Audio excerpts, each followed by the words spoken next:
Thanks, everyone. And thanks for the great keynote, Cody. Hard act to follow. Absolutely, that was amazing. But we have equally amazing Saba.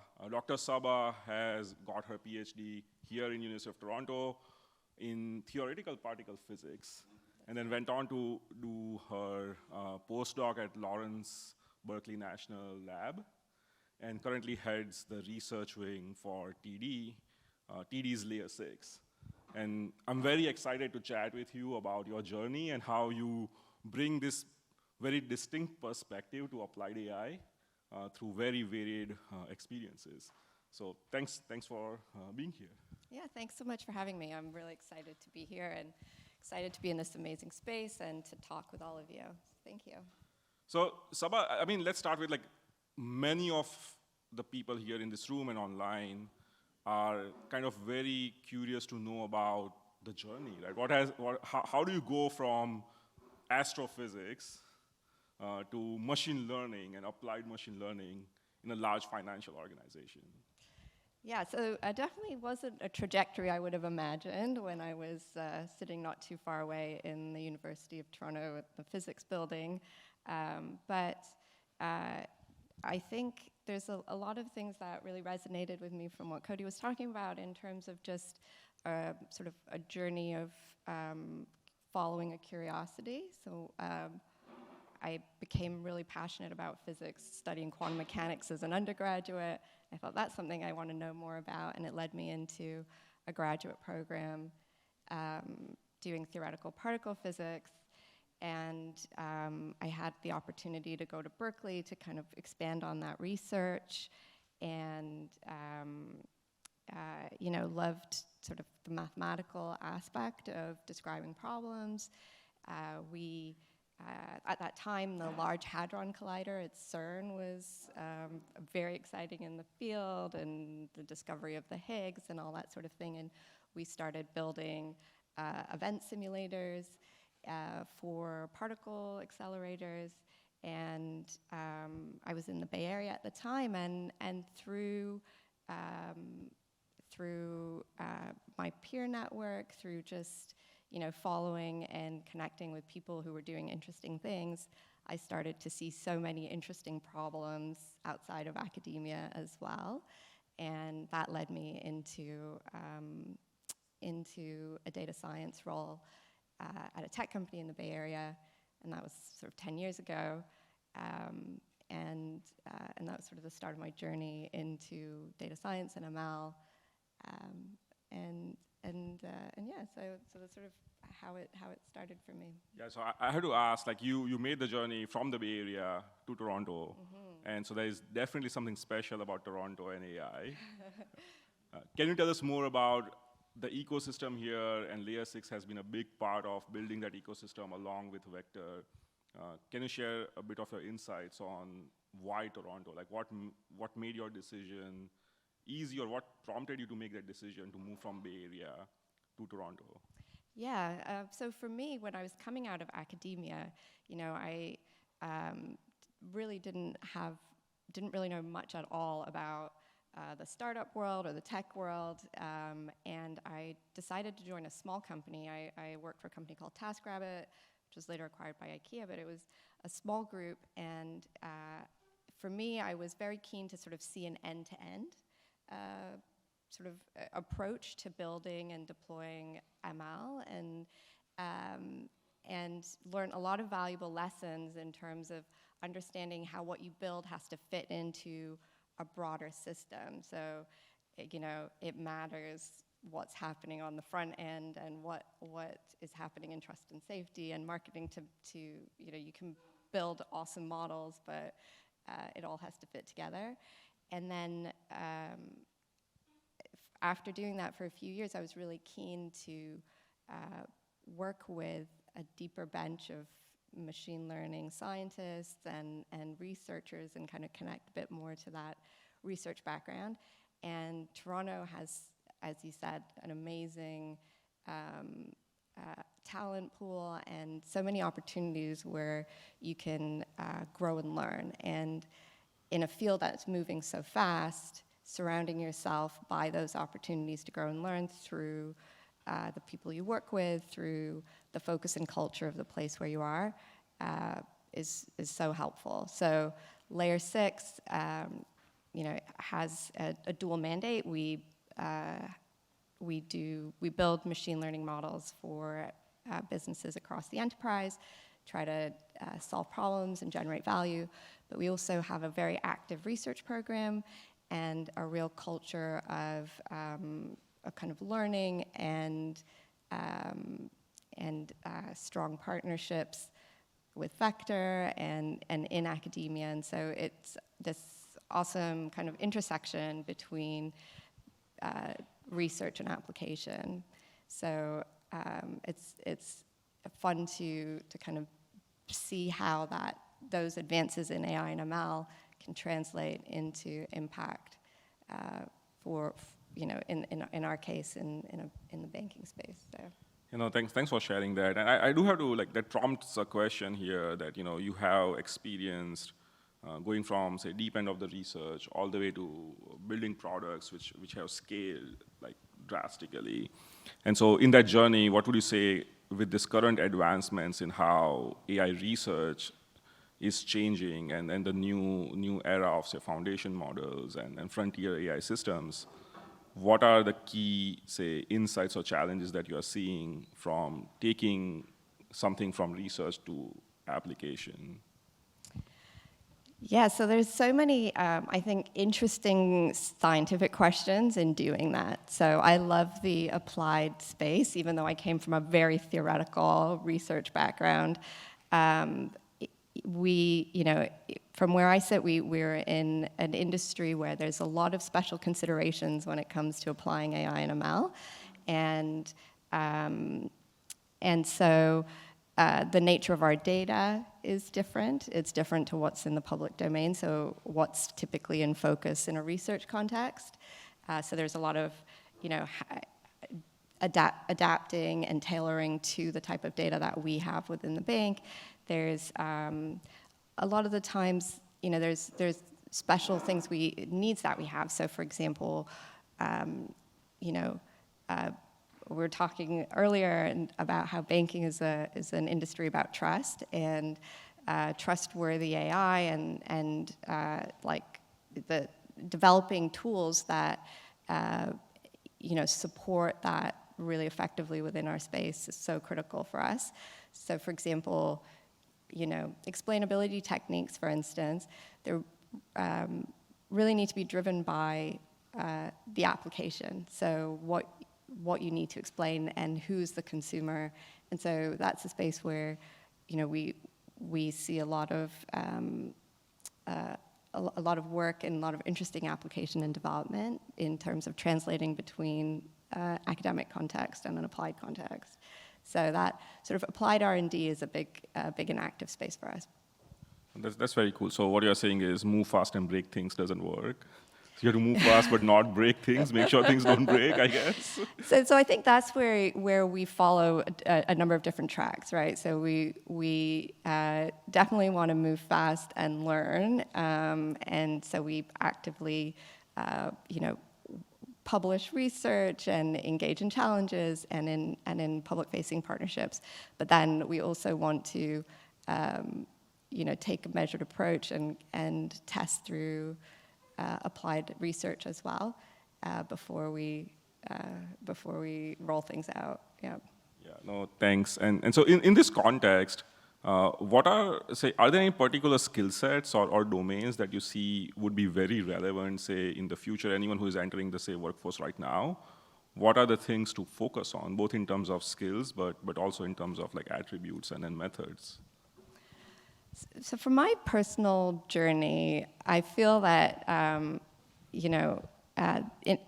the world moves so fast and the field is moving so fast, and it's all about building on top of foundational skills and pillars. And, for me, I was coming with a mathematical foundation from physics and an approach to research, so just being able to structure ambiguous problems, follow through on those. that have really helped me in my journey.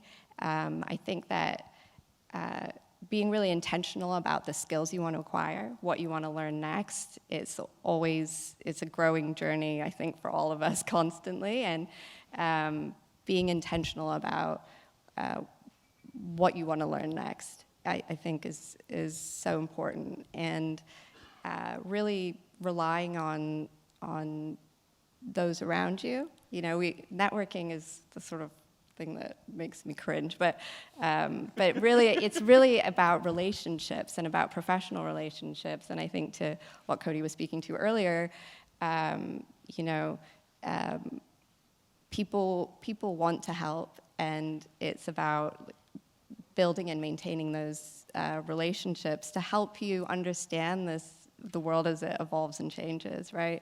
To help you learn, figure out what you want to learn, where you want to go. So I think. Yeah, so I'm going to press a little bit on that question. So if you were to, let's say I'll rephrase that question, maybe a follow-up. If you were to start again, what would you focus on right now? Say, these are the skills that I want to build if I'm starting in the field of AI right now.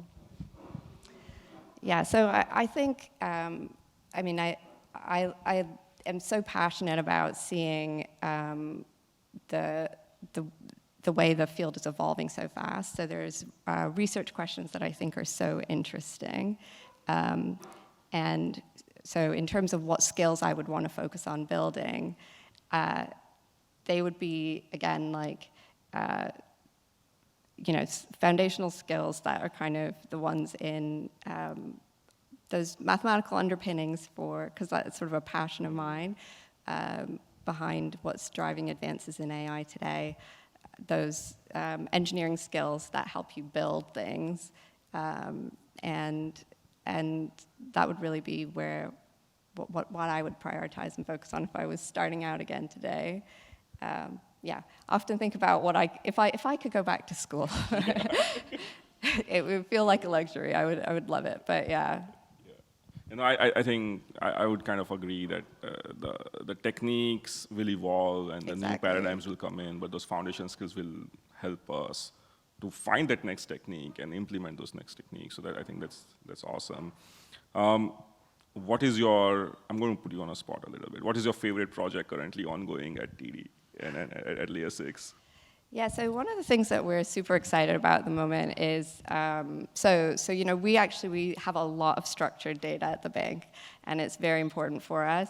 And we're really interested in approaches where you can apply representation learning and self-supervised approaches to drive performance. So we've been working in this space with Vector faculty, Rahul Krishnan, and some awesome interns that have worked with us through master's programs.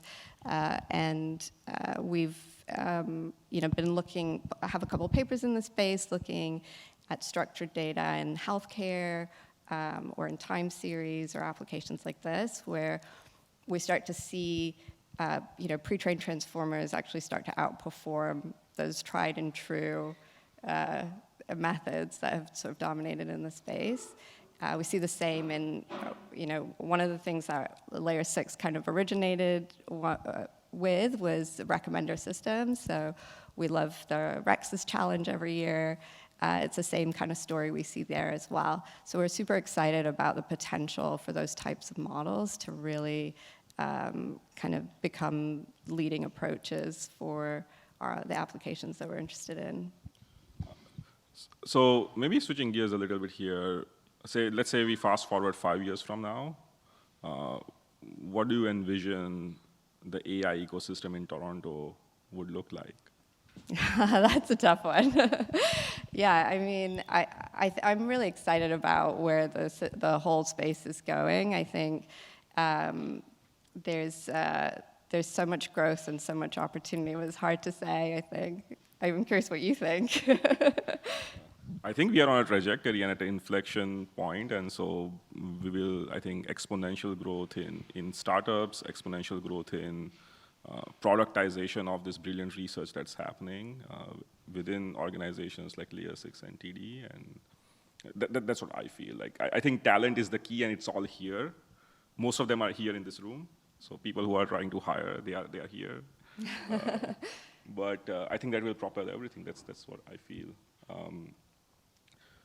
If you were to give, say, what are your top 3 advice for a graduating class getting into like real world of AI beyond academia?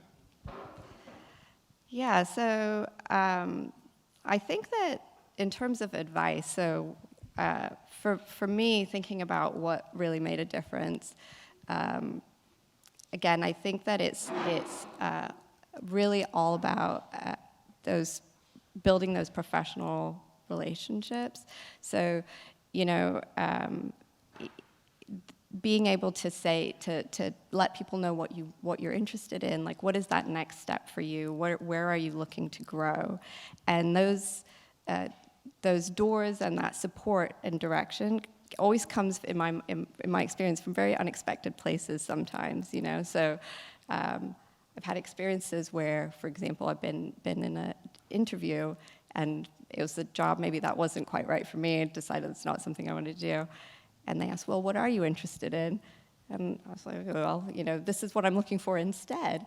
And the person was like, well, you know, I know somebody who's doing that. So it's just sort of like these unexpected turns where putting out there into the world what kind of things that it is you're looking for can really make a difference. And really, I think thinking about when you're looking at opportunities, thinking about how they can help you grow. So really trying to find the places that have that culture that will give you the opportunity to grow in the ways you want to grow.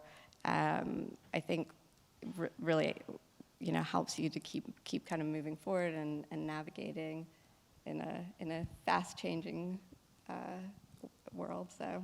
Yeah, thanks so much. I do want to leave some time for questions in the room and online. So let's open up for questions starting online.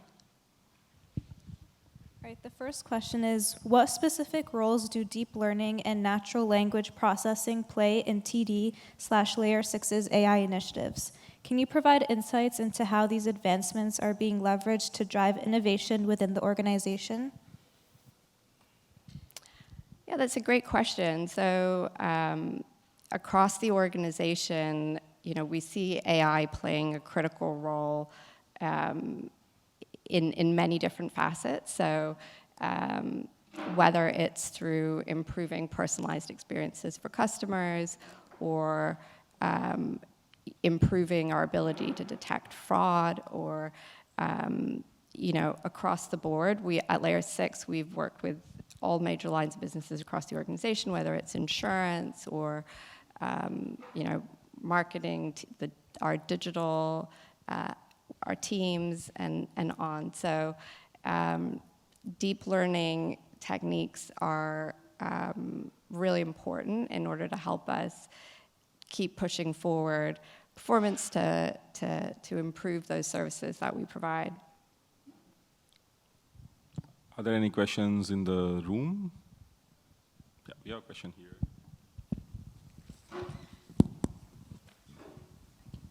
Yeah, hello. Yeah, I love the discussion. So I had a question. You were talking about, like, you know, responsible AI, right? Security, banking, right? So like, what are you guys doing at TD in respect to that? Like, how are you guys making your, like, AI models, like, secure and stuff like that? That's my question. Yeah, it's a great question. It's something that I spend a lot of time thinking about, and my team does as well. And you know, we are working actively across a broad set of areas in that space. So one of those is on the research side.